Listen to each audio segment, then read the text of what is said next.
যে সকল বাচ্চাদের একটু ডাইজেস্টের বা পটির সমস্যা হচ্ছে সলিড শুরু করার পর, তাদেরকে কিন্তু আপনারা এইভাবে খিচুড়ি করে দিতে পারেন। আশা করি আপনাদের অনেক উপকার হবে। তো ফার্স্টে আমি এখানে চাল ডাল ১ চামচ চাল ১ চামচ ডাল ভিজিয়ে রেখেছিলাম। প্রায় ১-১.৫ ঘন্টা আগে আমি ভিজিয়ে রাখি। তারপর এর মধ্যে আমি রাঙা আলু, নরমাল আলু দেওয়া যায়। তো রাঙা আলুতে যেহেতু একটু আয়রনের পরিমাণ বেশি থাকে আর রাঙা আলুটা একটু মিষ্টি পরিমাণে, তাই এটা আমি দিই। দিয়ে ভালো করে সেটা প্রেসার কুকারে সিটি দিয়ে নিই। তারপর সেটাকে ভালো করে ম্যাশ করে নিই। দিয়ে তারপর একটা ছাঁকনি দিয়ে ছেঁকে বাচ্চাকে খাওয়াই। আমার বাচ্চার কিন্তু ১ম যখন খিচুড়ি শুরু করি, তো গাজর এটা ওটা দেওয়ার পর দেখেছি যে একটু পটির সমস্যা হচ্ছিল।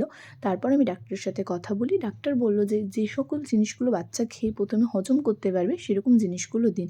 তাই আমি এইভাবে কিন্তু খিচুড়ি বানিয়ে দিয়েছি। আর এইরকম খাওয়ার পর থেকে কিন্তু অনেকটাই সমস্যা ঠিকঠাক হয়ে গেছে। তাই বাচ্চাদের যে এমন ধরনের জিনিস দেবেন যেগুলো তারা খেয়ে চট করে হজম করতে পারে। আর যেহেতু আমার বাচ্চা এখন ছোট, আমি এটা ৬ মাস থেকে শুরু করেছি, তাই আমি একটু লিকুইডভাবে দিলাম যাতে বাচ্চা খেতে সুবিধা হয়। আর হ্যাঁ, বাচ্চাদের ১ম এ কিন্তু বেশি পরিমাণে সবজি দেবেন না, দুটোর বেশি।